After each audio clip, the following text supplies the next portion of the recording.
يعني لما سيدنا الأب يؤنس طلع سلسلة كتب بستان الروح، وكانت بدايتها وهو بعد راهب باسم أبونا شنودة السورياني. وأتذكر تماما وكنت في شبابي علمانيا معاصرا لصدور الجزء الأول من كتاب بستان الروح في الستينات،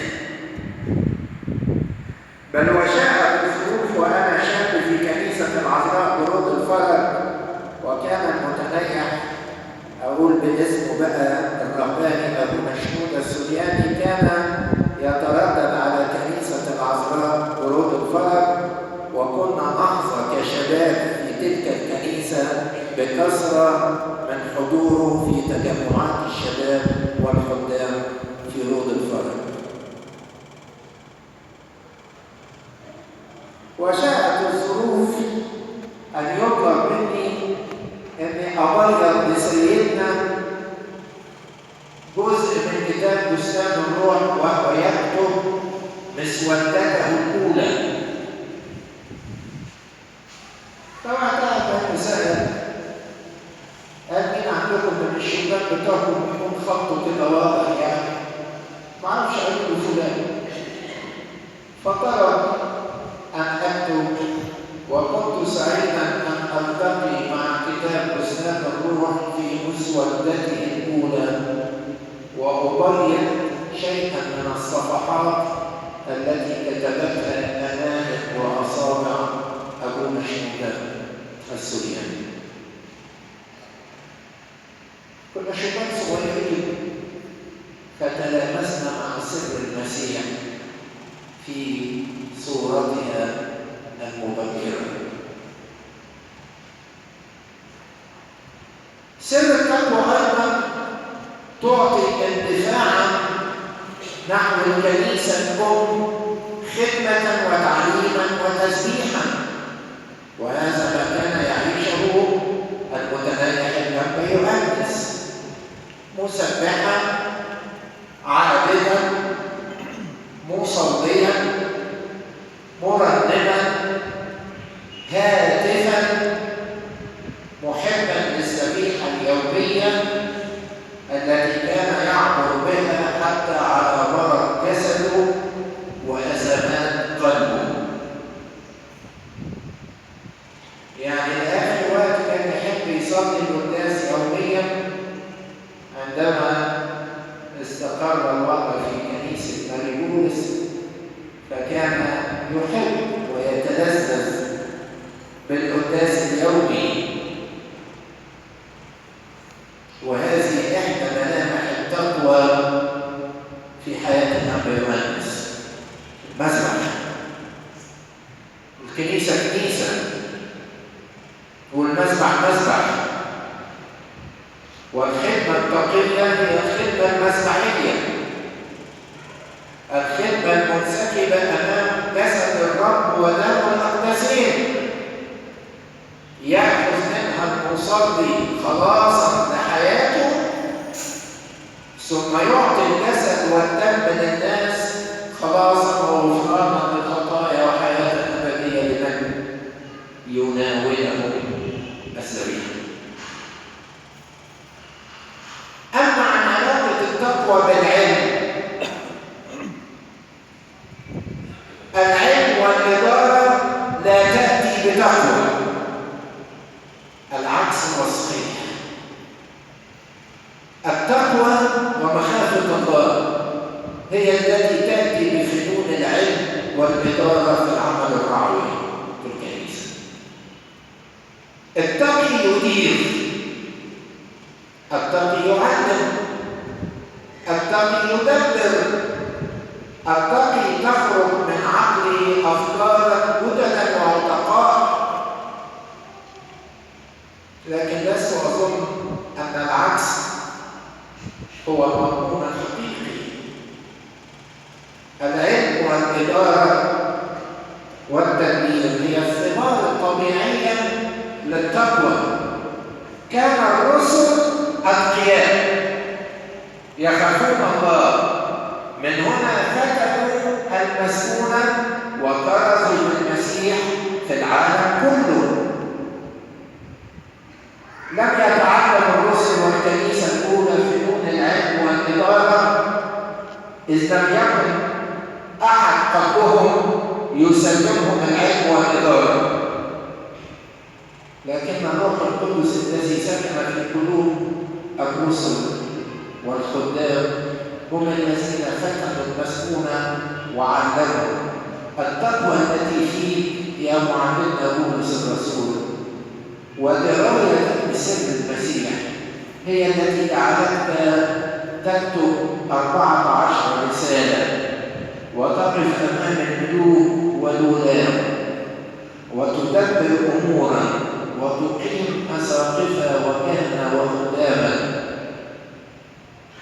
إلى أن أسلمت الشعلة مقدما رأسا ذبيحة بحد السيف والآلام مثل إشارة.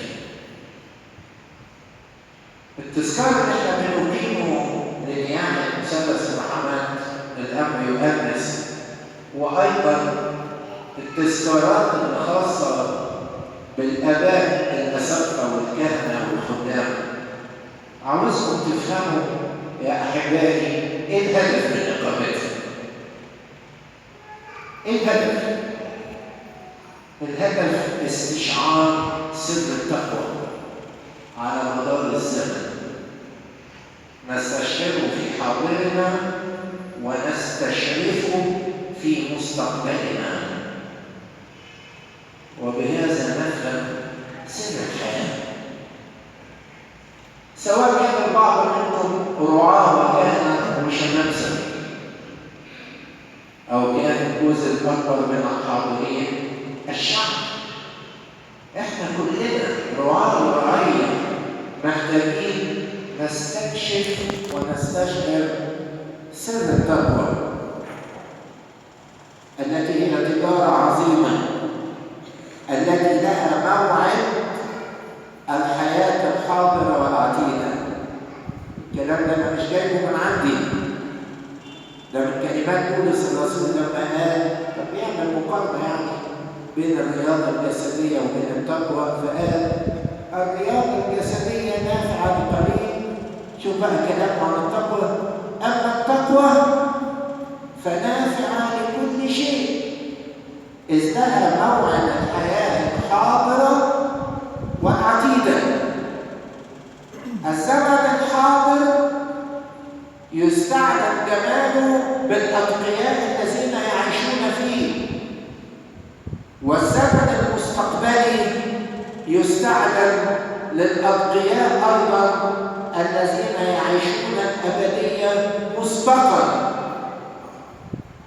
يعيشون الأبدية مسبقا يعني ايه هنا الكلام بتاعنا ده؟ الأبدية لم نضع أقدامنا على عتباتها بعد، لكننا نعيش الأبدية في الحاضر. إمتى؟ أما نكون أتقياء وعندنا خوف الله الذي هو رأس الحكمة. يعني هنا بقى لا مانع نقول كان الأنبا يؤنس إنسانا أبديا حتى من قبل ما يعمل سلسلة الآثار بتاعت السماء ويطلع عنها كتاب. يعني ما كانش يقدر يعمل كده إلا إذا كان هو في حياته اسخاتولوجي، يعني أبدي، يعني أخروي.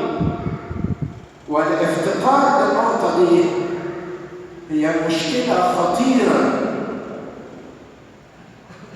عند كثيرين من الناس إن لم يكن عند البعض من الخدام. مش دريان بالأبدية، يعني مش عايش فيها، فبالتالي ما بيعلمش عنها، فبالتالي ما بيكسبش نفوس ليها. مثلث محمد طيب الذكر عاطل الرائحة والسيرة الأنبا يؤنس أتكلم عنك بإعزاز شديد جدا. ليس كواحد قرأت عنك في الكتب بعد نياحتك فجئت من أجل الوفاء أحضر تذكارا لك.